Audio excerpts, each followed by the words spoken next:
All right, we are back on the Andre Duke Show with Carter Smith. Carter and Richie are out today, but we got a little breaking news. The AP Top 25 is out, some top players, some media polls we're going to go over.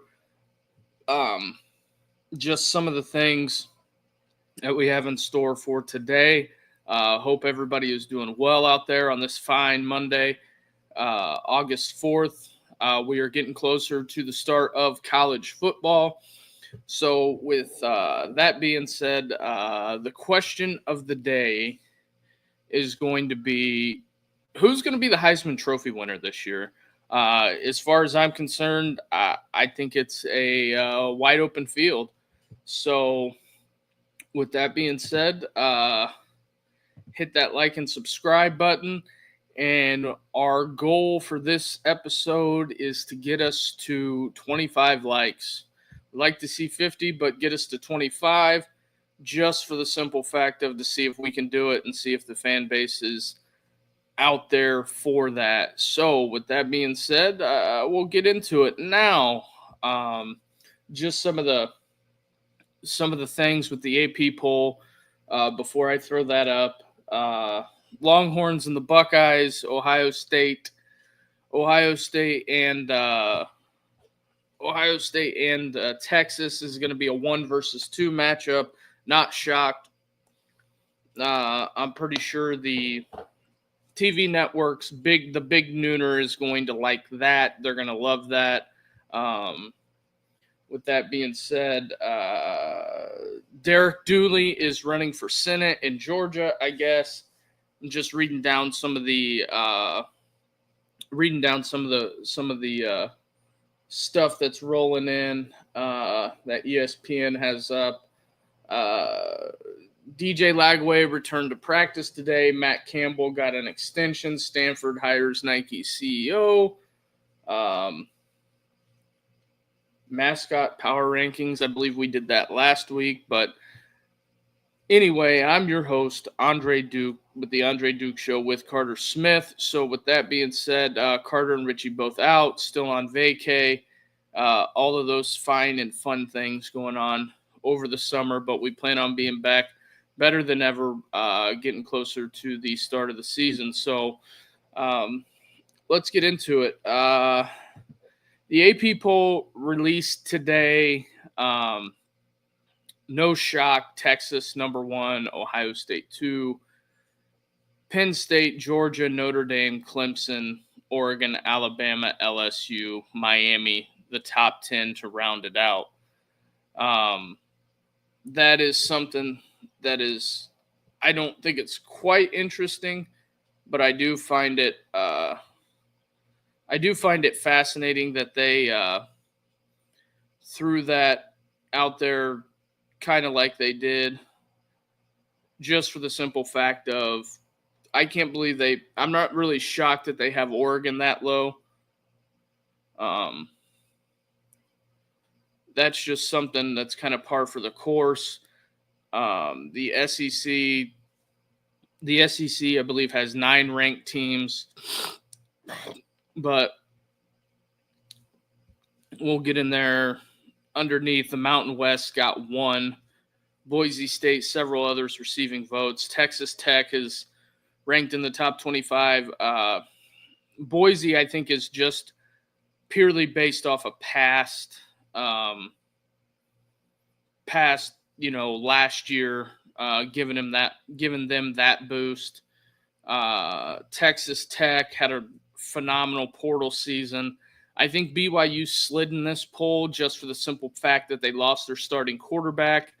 Going to be interested to see what the Cougars are this year in the Big 12.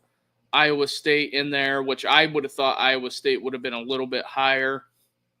And just because of all the returning guys that they have coming, I'm not really 100% sure. I didn't really study Iowa State in the offseason, but Matt Campbell got a raise up to $5 million a year. I think the job that he's done in his totality at Iowa State, taking them from where they were to where they are now, I think still the last coach to win 10 games at Iowa State is Earl Bruce.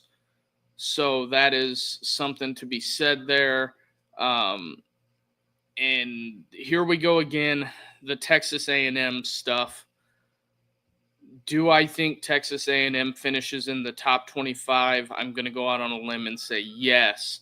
Do I think they'll make the playoffs? I think that their schedule is kind of beneficial for them to make the playoffs, but they have to beat Texas this year. That's the be-all, end-all. A&M with a little bit of the little brother syndrome, they have got to beat Texas this year.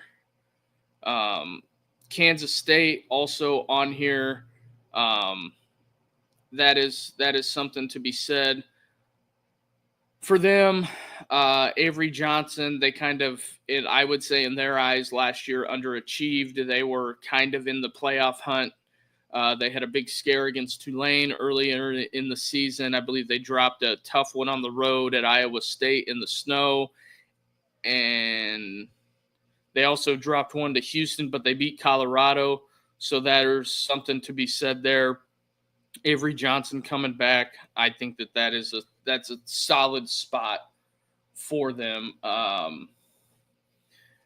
Just on the contrary, after Kansas State, you have Indiana. Indiana, again, has another beneficial schedule.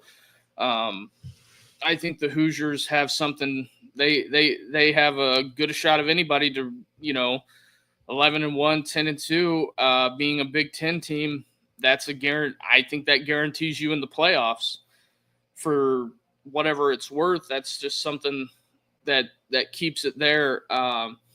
One that I'm shocked to see on this, Tennessee caught some heat over the weekend. Tennessee coming in at number 18.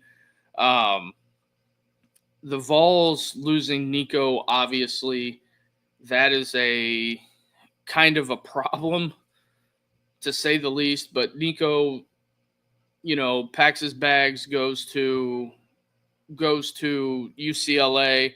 That's just something that really can't be avoided. He didn't want to be there, so it is what it is. Tennessee was playing football before Nico, and they're going to play football after Nico. If they didn't shut the program down after Peyton Manning, that's just something there. Another interesting one, Florida coming in at 17, having the great success at the end of last year. Billy Napier kind of really turned it around. I believe they ended up 8-4 with wins over LSU and Ole Miss. Took Georgia to the brink. Just something to be said there. I feel like that they're doing a good a job as anybody. They're recruiting, I think, at a higher clip. But when it comes to recruiting in the SEC, most of the schools don't get cooking until the end of the season, when the commits start rolling in and things of that sort. SMU finds themselves at number 16. SMU, Rhett Lashley, one of the only two ACC teams that made the cut. I would have thought Syracuse would have got a little bit more run after the way they ended last year. But I think the ACC is Clemson's to win, but also SMU has an outside chance. I think with them being in the ACC, that helps them tremendously. As far as recruiting, national exposure, they're going to be on national TV every week. I would assume so. There's just something a little bit with that. Number 15, Ole Miss comes in, breaking in a new starting quarterback. The Simmons kid, I'm interested to see what Ole Miss is going to be on defense. That's why I think they were not ranked higher. I think Ole Miss has a good a shot as anybody to creep into the top 12. They just got to be consistent with some of the things that they have going on. Ole Miss right there. Michigan's very interesting, starting a freshman quarterback. It hasn't been announced yet, but all roads lead to I believe Bryce Underwood being the guy. I don't know how he wouldn't be. Just in my opinion, um, I would think Underwood is going to be the starter.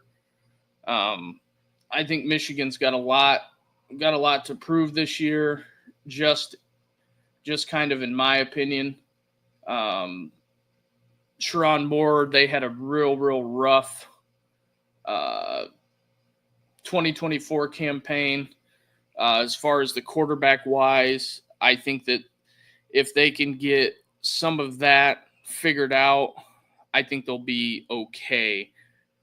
Furthermore, Michigan, the consistent winning streak over Ohio State, I think that Ohio State, that's going to be their ticket into the playoffs. If they can be salvageable, win that game, and get into the playoffs, that would be a very interesting endeavor for the Wolverines this year. South Carolina, Lenora Sellers coming back, Dylan Stewart. South Carolina, I don't know if I'm buying the hype. They always remind me of Texas A&M-esque. It seems like they get to 9-3 or 9-2. They have Clemson at the end of the year, so they got to have a flawless conference schedule. They've got to win the games they're supposed to and not try to take any unwanted L's on South Carolina's part. Illinois comes in right above with Brett Bielema, right above Shane Beamer. I'm sure when Shane's seen that, probably not real thrilled, but Illinois did beat them last year in the bowl game when Brett Bielema and Shane Beamer almost threw down at midfield. I think Illinois is going to have a really good defense, an experienced quarterback in Luke Altmaier. I think Illinois is going to shock some people this year. They're one of my teams to watch just for the simple fact of having Bielema, Luke Altmaier, and they're always relatively good on defense. Arizona State comes in, return their starting quarterback, losing Scatteraboo, but I would think Dillingham is going to have them ready to go. He did have some comments that says we could end up 10-2 or we could end up 9-3. So I think that's just something to be said there about Arizona State and the Big 12. It's so up and down. They got picked last year to finish absolutely last in the conference, and they ended up winning. They ended up winning the whole damn thing. So I think that there's something to be said about that. Arizona State, taking Texas almost to the brink. I think there's something in there. I think there's something out there brewing for the Sun Devils, to be honest. I think they have a lot of forward momentum. So we'll see if Kenny Dillingham can continue this success. And I think where they're at in their juncture, if they keep it rolling into the playoffs 2 years in a row, I think that puts the whole Big 12 on notice. Hey, they got something there. A very controversial one, Miami at 10 with Carson Beck. I've seen on social media that this is a very divisive topic. When it comes to Carson Beck, didn't end the campaign with Georgia that he thought it was going to be, had the arm injury at the end of last year, wasn't able to participate in the playoffs. I think at some point Carson Beck has a lot to prove coming into this year, because last year he was the front runner to win the Heisman and be the number 1 overall pick. Obviously, things went awry, and that is just something that is to be said. So I think that Carson Beck has a lot to prove, and I think Miami's got a lot to prove, and I think that there's something there. As far as the Canes, they've got to, get it together and finish out the season. They took that big L at the end of the year last year to Syracuse, and that's just not a good look, in my opinion. The Mario Cristobal tenure, they were surrounding the Hard Rock Stadium ready to throw the guy out, and then he goes out and has a 10-2 year and still misses the playoffs. They got the guilt by association. They dropped a big one against Georgia Tech again. That's 2 years in a row, one at home and last year on the road. So there's something to be said about Miami that they have got to get this. They've got to get this figured out. So Mario Cristobal got to get it rolling. It will be two top flight quarterbacks. If Carson Beck has even close to the year that Cam Ward had, that would be a really positive thing for Mario down there in Miami. LSU at 9, Garrett Nussmeier. I think he's the straw that stirs the drink. Can LSU be better on defense? They spent a lot of money in the portal. There is something that is there at LSU. Do I think that they can get over the hump, beat Alabama? Can't drop the early one to Florida. It's going to be at Death Valley. I'm sure it's going to be a night game. It'll either be a night game or a 3:30 game on CBS. I think that Brian Kelly has got to get the Bayou Bengals turned around, going in the right direction. That's just my opinion. Some of the LSU fans might be upset with that, but there is where you have it. Alabama at number 8. DeBoer, Womack. I think that Alabama, I think they might have had at the end of last year a Jalen Milroe problem. Some people would argue and say Milroe was great, but at a certain extent, you've got to see what it is, what it's going to be. You can't lose to Vandy and cannot lose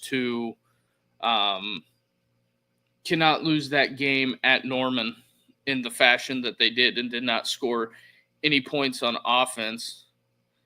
So, yeah, breaking news. Adam Schefter, Browns are signing Tyler Huntley, who spent the part of last season with the Browns with Kenny Pickett and Dylan Gabriel nursing hamstrings. Shador Sanders having a sore shoulder. The Browns need another QB and an arm. Enter Huntley. So it's getting wacky up there in Cleveland. Oregon. I think Oregon got penalized a little bit last year because of the showing in the Rose Bowl. They had a couple of key injuries in spring ball. I think Oregon, Dan Lanning, I think he learned a lot from last year about peaking at the right moment. That is something to be said there.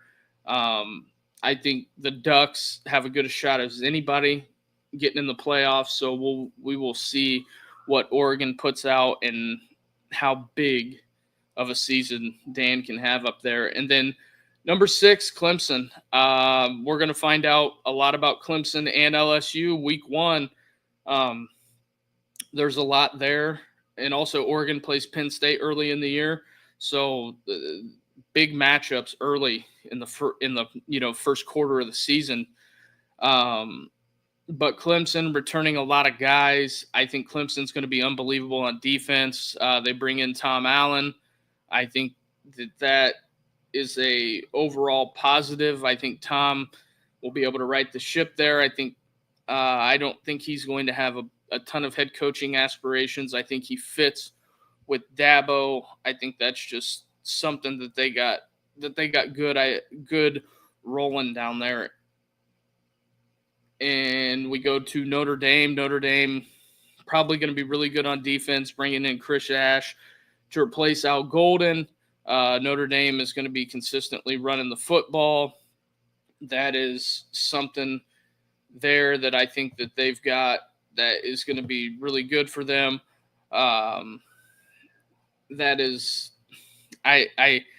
It's really hard to make an observation of Notre Dame because starting a new quarterback, you're going to have to see what CJ Carr is in his totality. Heard nothing but positive things, but last year you heard nothing but positive things about how Riley Leonard won the Manning Passing Academy. So there's where you're at. Number 4, Georgia, Gunnar Stockton. They got some first place votes. Georgia, it's going to be what they are on defense. I think it's going to be a very run-dominant team this year. Gunnar Stockton, he's going to get a full year to start, and without, making way too many preseason predictions. I think you gotta roll the pads out there and let them play. Kirby's going to be prepared on defense. I think he owes Georgia Tech one. At the end of last year, it did not go as well. They lost in the playoffs to Notre Dame. No Carson Beck. And Kirby had some personal matters going on that weekend. They had the terrorist attack down there at the Sugar Bowl, so I think that was a whirlwind for both teams. I think Kirby will be back better than ever, just in my opinion. James Franklin and the Penn State Nittany Lions. This is something to be said there. I think that where we're at, as far as with Penn State, they bring in Jim Knowles, spend a lot of money to get Jim Knowles away from Ohio State. I think it's getting close for James Franklin to get either shit or get off the pot. Realistically, on in my quick observation, Penn State's got to get over the hump. That's just my opinion. Some people might disagree, but it's been building. They didn't really add any big wide receiver talent in the transfer portal. We'll see where that shakes out. Ohio State, I believe, if this is right, 20 first-place votes. Texas beat them by 8. Ohio State, what more is there to say? Julian Sand, Jeremiah Smith, Caleb Downs. Those are the big things right there for them. As long as Ohio State is rolling four out there, I think one thing for the Buckeye fans, you really need to soak this one in and next year, because I think J.J. Smith is probably going to be the first overall pick when he decides to come out. Ohio State, number 2. I want to say they were top. Let me look where they were last year. Ohio State was number 1 last year in the where were they at in the preseason? Ohio State number 2 again in the preseason. Georgia was number 1. So I think that for Ohio State, they just got to keep the winning going. They got the Longhorns come to town. They got number 1 versus number 2 in a giant matchup. Thank you, Big Noon Kickoff, because we're going to play number 1, number 2 at noon. That's just, I guess it is what it is at this point. Hopefully the Big Ten will re-up and get rid of this. I get it. It's a hard thing to say no to $7 billion, but you got to maintain some type of order and control over when your games are played, in my opinion. And everybody scoffs at Notre Dame, but every time Texas comes north to play a Big Ten team, it's always Big Noon Kickoff. So I'm hoping if Ohio State travels south of the Mason-Dixon, it's on ESPN and it's a night game. Texas, number 1. It's hard to argue it. Arch Manning. But the big thing I have with both these teams is that they're both starting brand new quarterbacks, and Arch has got a little bit more time than Julian Sand as far as starting. So there is that. That is the AP top 25. We'll see what Texas is on defense, and if Sark can get it dialed up to outduel Matt Patricia and Ryan Day. So that is where we're at with the AP top 25, the preseason.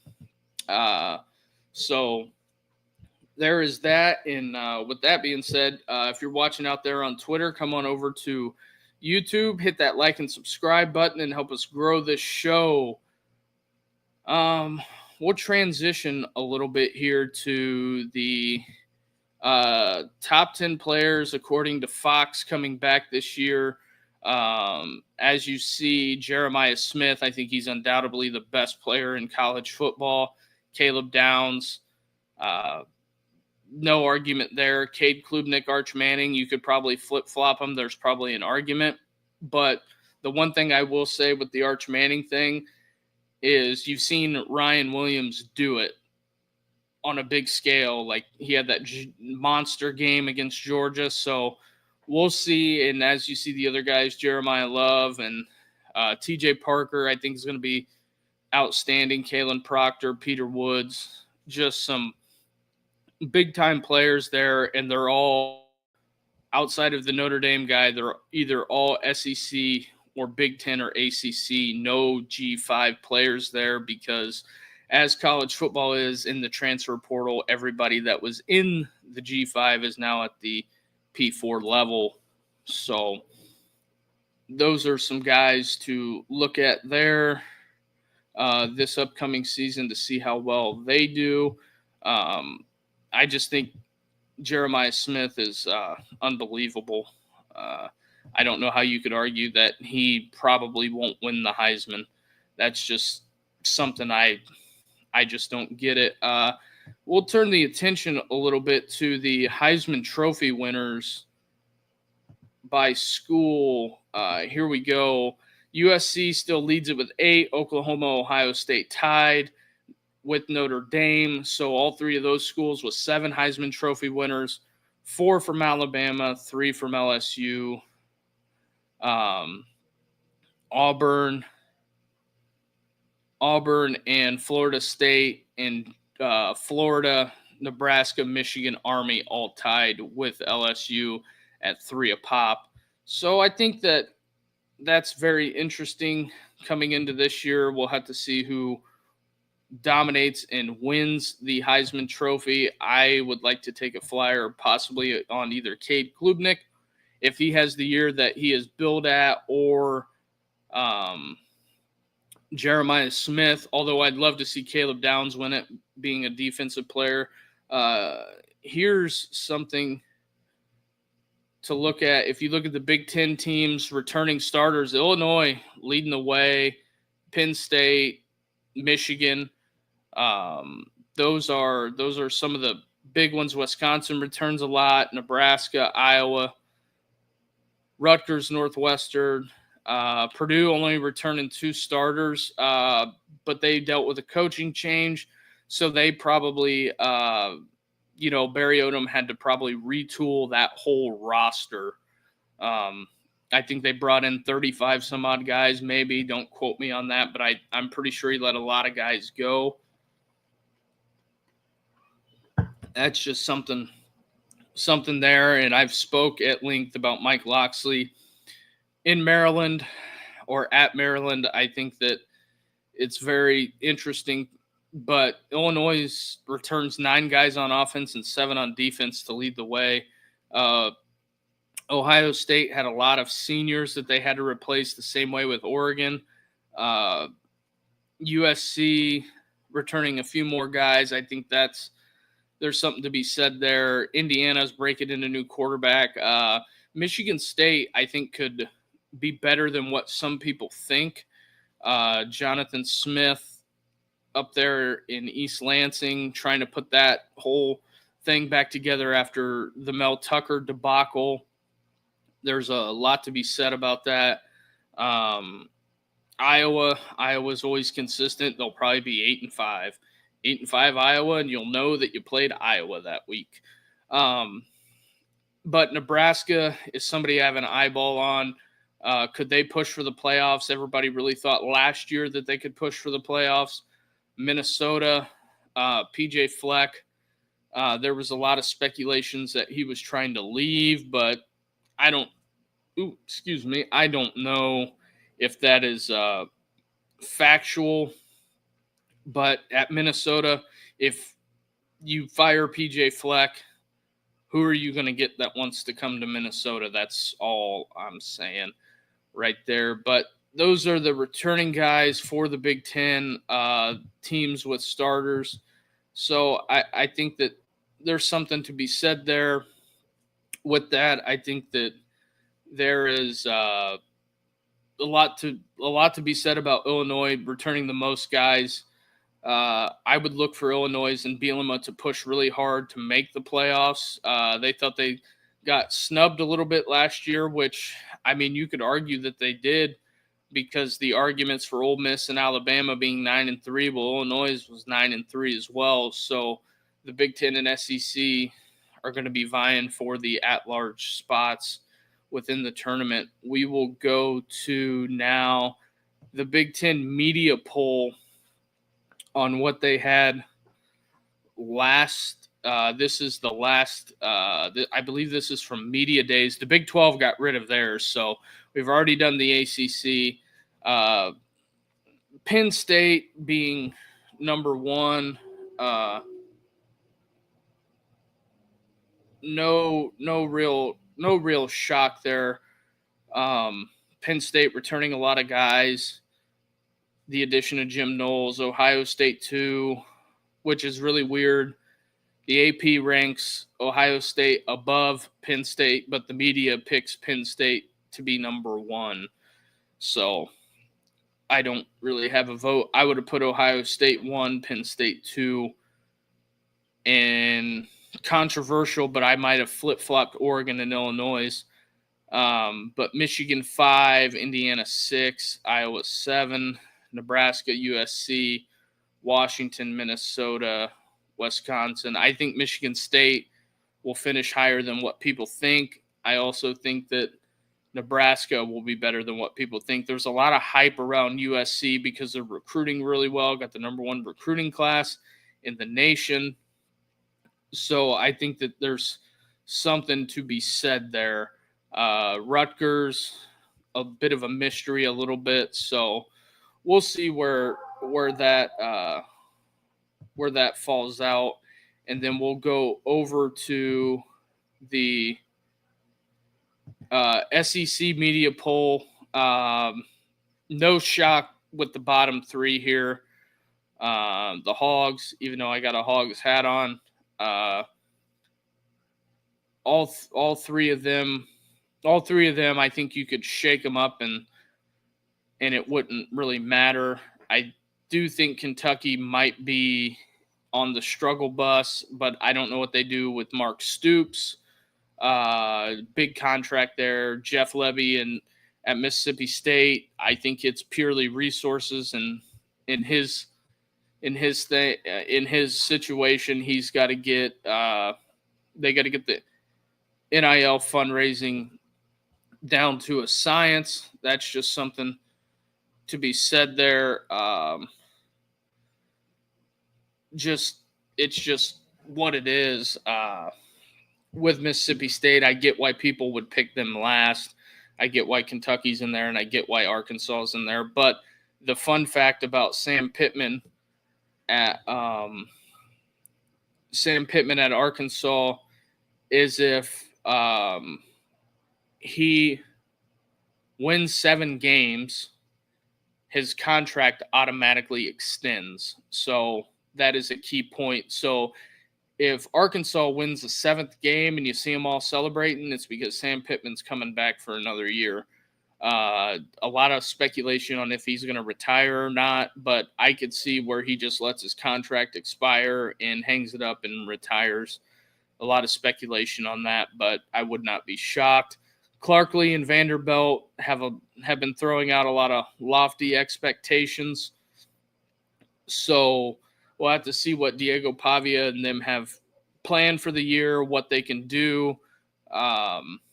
Diego didn't come back to take a back seat, is what his sentiment was at media days. Vanderbilt thinks they have a place at the table.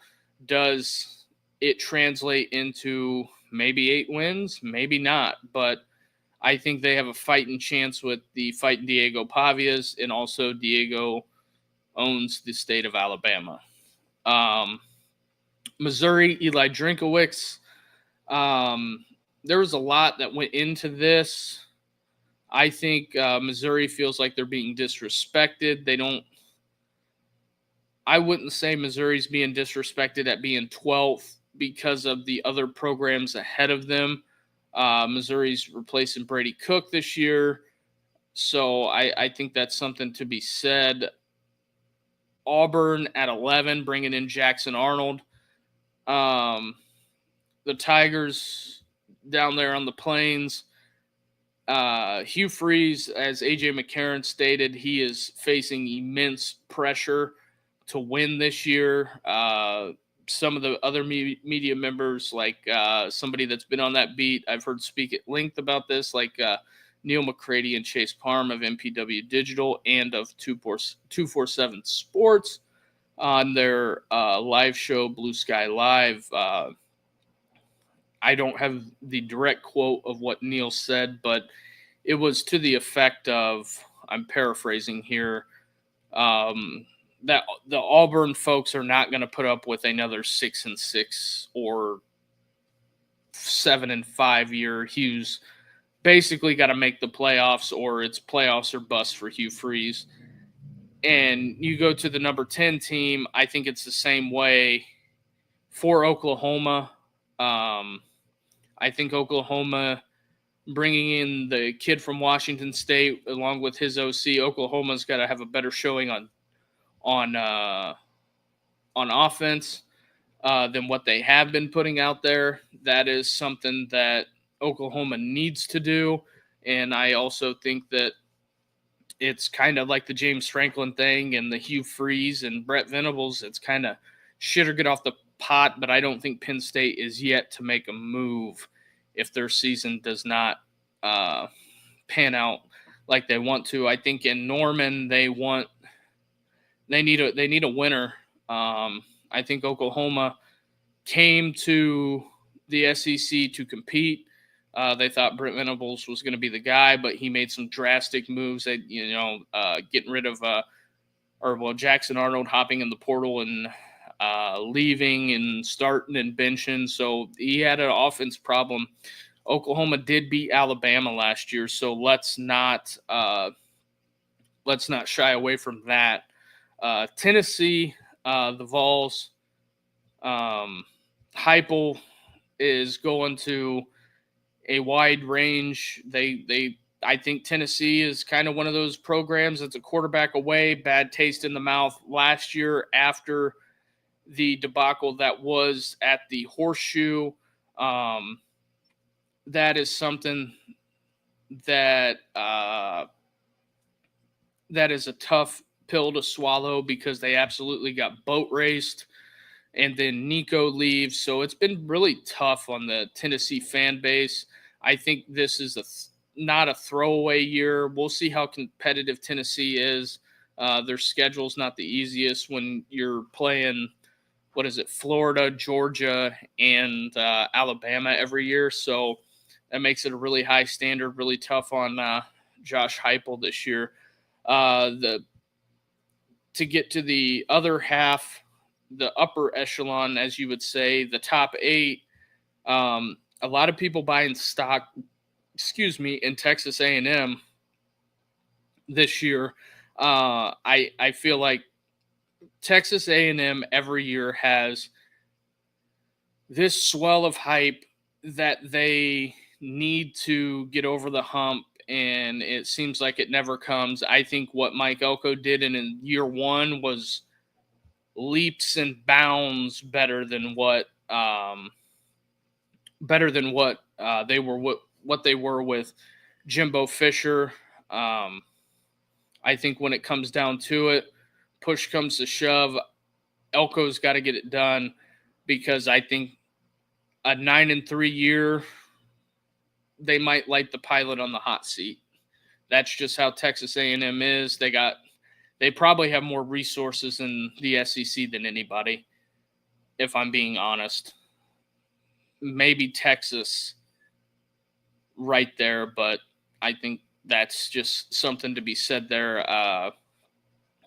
So we'll move on to Ole Miss and Lane Kiffin. A lot of their season, I think, a lot of people are going to attribute it to how well Austin Simmons does this year. I disagree with that. I think it's going to be how they fill the guys that they lost on that defensive line in that front 7. Is Pete Golding going to have the dogs to keep up in the race with Ole Miss? I think the Rebs have just as good a shot of anybody. They beat Georgia last year, had a crushing loss to Kentucky, and then they lost on the road to Florida. So Ole Miss had another loss. Oh, they lost in overtime to LSU in the Bayou Bengals.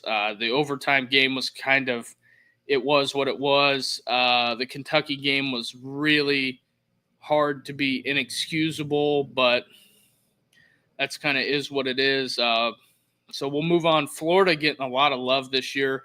I think people are seeing it with Lagway.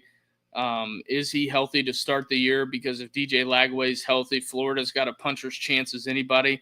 They got a really tough schedule. I believe they have Texas at home. Their two non-cons are Florida State, Miami, and then I think they got a couple of pushovers. The Florida schedule, I believe they have Georgia. Let me pull Florida's schedule up just to give a better look at it. They got Long Island, South Florida. Then they got to go on the road to LSU, on the road to Miami. That's just a couple hours away. They have Texas at home, on the road at A&M. Mississippi State comes to town. Then they have Georgia, neutral site. Then Kentucky comes to town, or they go to Kentucky, and then they are on the road at Vaught Hemingway. Then Tennessee comes to town late in the year, and then they end it with Florida State. So that is something to be said there. Just checking some stuff real quick. All right. But yeah, that's Florida's schedule in totality. That stretch where they go LSU, Miami, Texas, A&M, Mississippi State, Georgia is not going to be a fun time. South Carolina, number 5, getting a lot of love. Shane Beamer, Lenore Sellers. Let's see if Beamer can get him over the hump, because I think at South Carolina the expectations are playoffs, and I think at Florida expectations are playoffs. I think all top 8 of these schools that you see on the screen are all playoff expectation teams. Tennessee, I would think that Tennessee would tamper their expectation. Auburn, playoffs. Oklahoma, playoffs. So I think everybody else is fighting to get to a bowl game. But yeah, South Carolina, when Lenore's went down last year, had a little bit of the Robbie Ashford show. I think South Carolina got a lot of hype last year when they had LSU on the ropes and just couldn't get it done.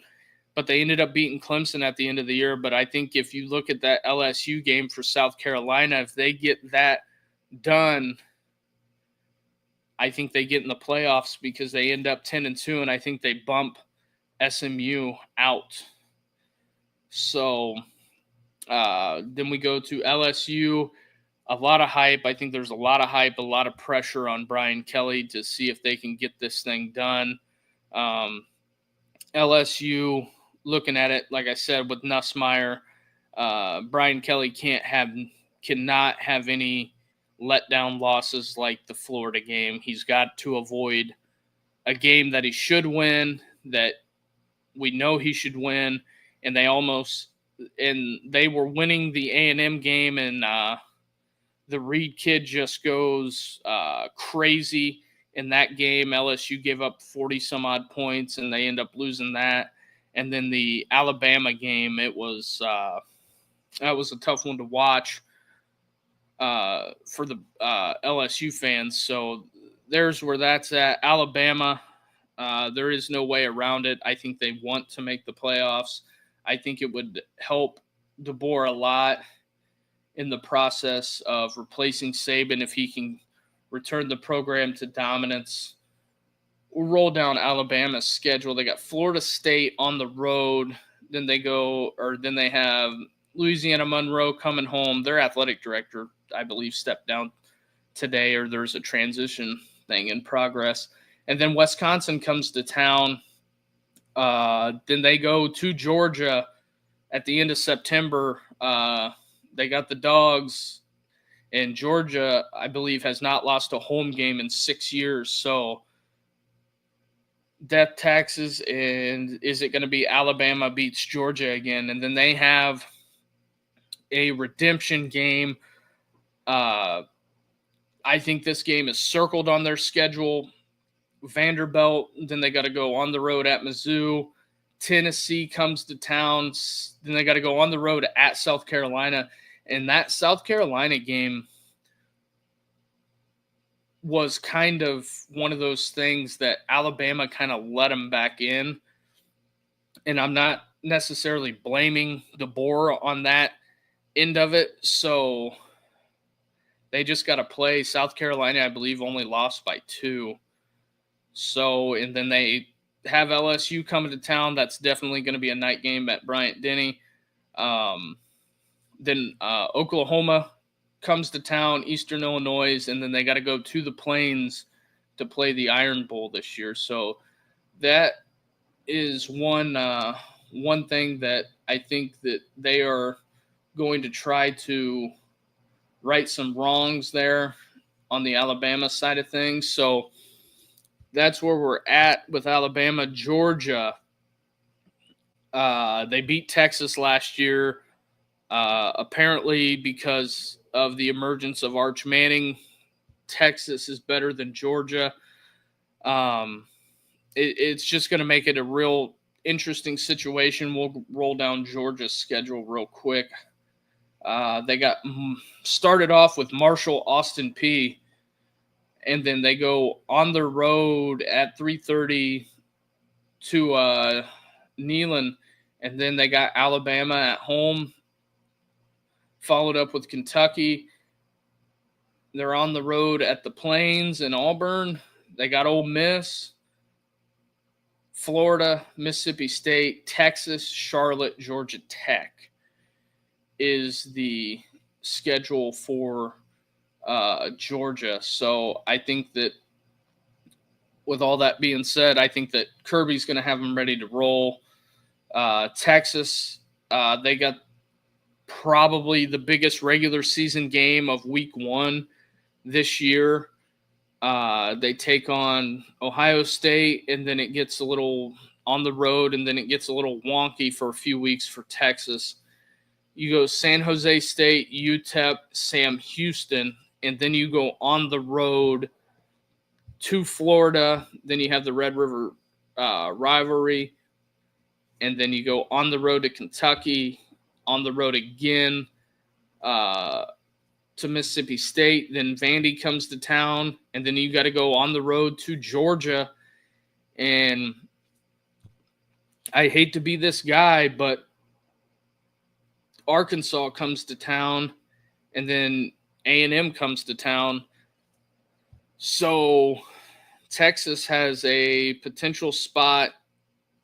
Arkansas, don't know what they're going to be playing for. Is A&M going to be in the playoff hunt like they were last year? Because if A&M beats Texas last year, if they beat them, they end up in the SEC championship game, and I don't not think that A&M does not get in there to the college football playoffs. So there is that. That is what the media had on the SEC.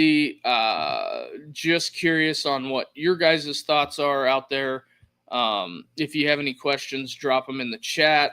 We'll go over some other topics. I find it interesting that Stanford hires Nike CEO to be their athletic director. I'm going to assume that that is a sure business move, kind of, in my opinion, because one of the things that Stanford is really good at, a lot of those West Coast schools that they're good at, is Olympic sports. So I'm assuming they're going to bring him in to try to mitigate this whole thing that they have going on.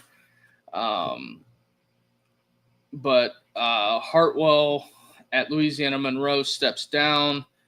That was something that I referenced earlier. And his quote is, "There is a plan." If I could speak.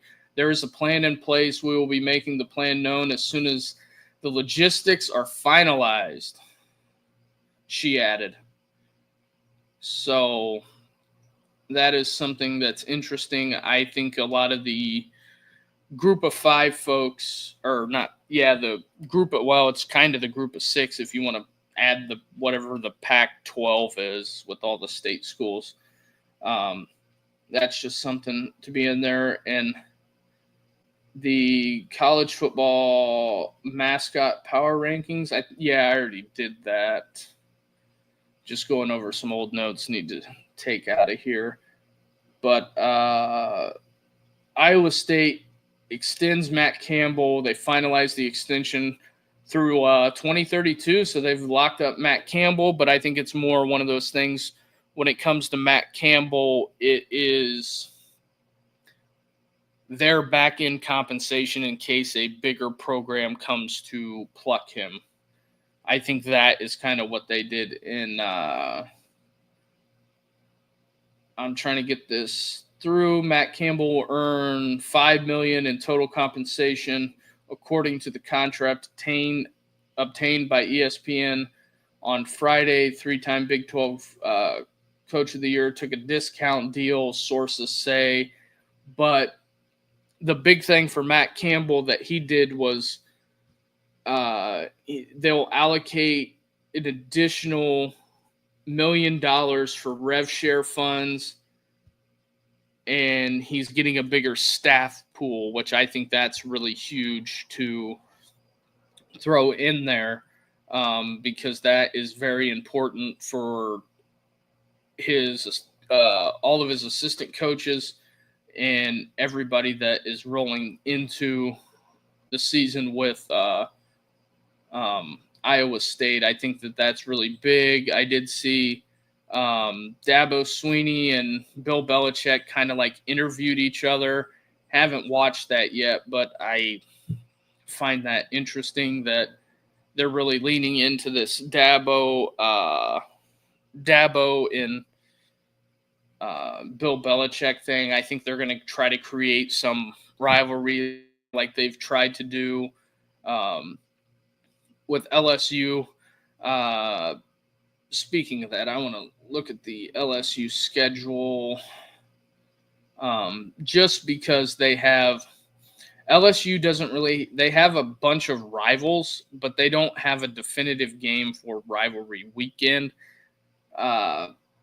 Like they're playing Oklahoma this year. They tried to stuff the A&M game, but at the end of the year a couple years ago. But a lot of games already determined for LSU. They play at 7:30 at Clemson.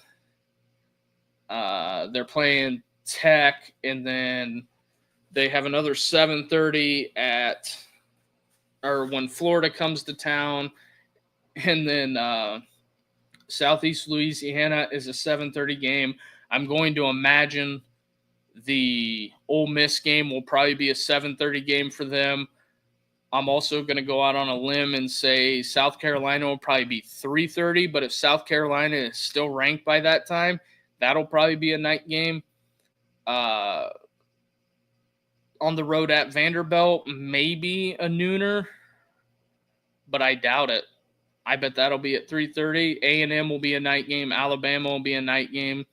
When they take on the Hogs, last year it was a night game. Western will probably be a nooner, and then I would say Oklahoma will be a night game. So I think LSU is going to play 10 night games this year. They might. I don't see how you couldn't, because especially the atmosphere being at home at LSU, that's just something that we have rolling in there. And I'll throw a couple NFL notes, things of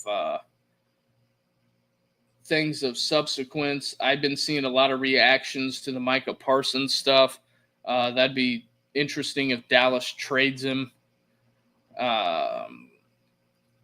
They're also talking a lot of the stuff. Shedeur Sanders, Caleb Williams, how much pressure are they under?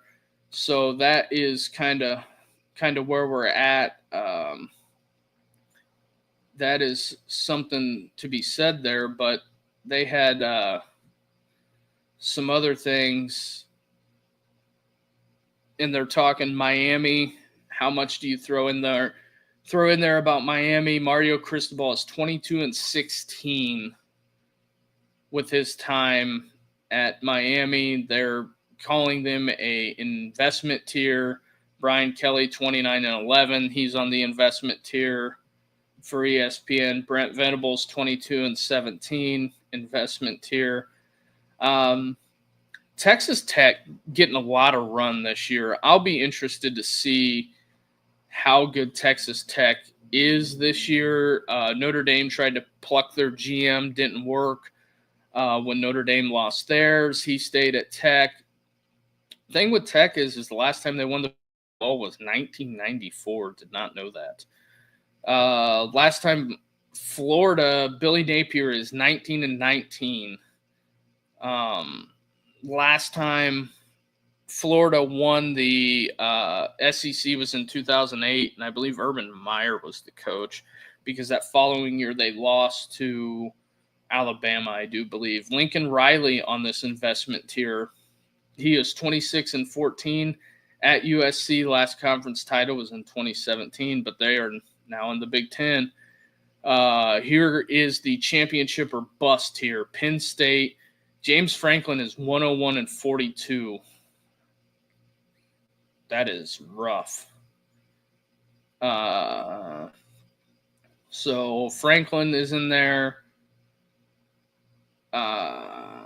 Coach must deliver tier is Florida State. Norvell, 33-27, coming off a 2-10 season. Hugh Freeze, he's 11-14 at Auburn. So Hugh's got to get it together. Luke Fickell, 13-13 at Wisconsin. They didn't do him any favors by that. And Kalen DeBoer here. That's interesting. But they got to get ESPN knows what they're doing in trying to rile up the Alabama fan base. Can't quite blame them on that. They are doing that for clicks and likes. They got me to click on it. So, but in closing here, I'm going to throw it out there. We have a whole streaming schedule set up for this season for Saturdays. I know week 1 is going to be huge for us. We're going to have the Ohio State-Texas game. Then we're going to follow that up with Alabama-Florida State, which is going to be a big game. And then LSU-Clemson at 7:30. So get your popcorn ready for that one, the Battle of the Death Valleys.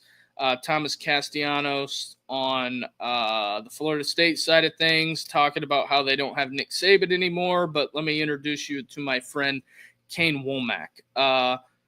So we will see on that, and then kind of up in the air if we have enough fanfare.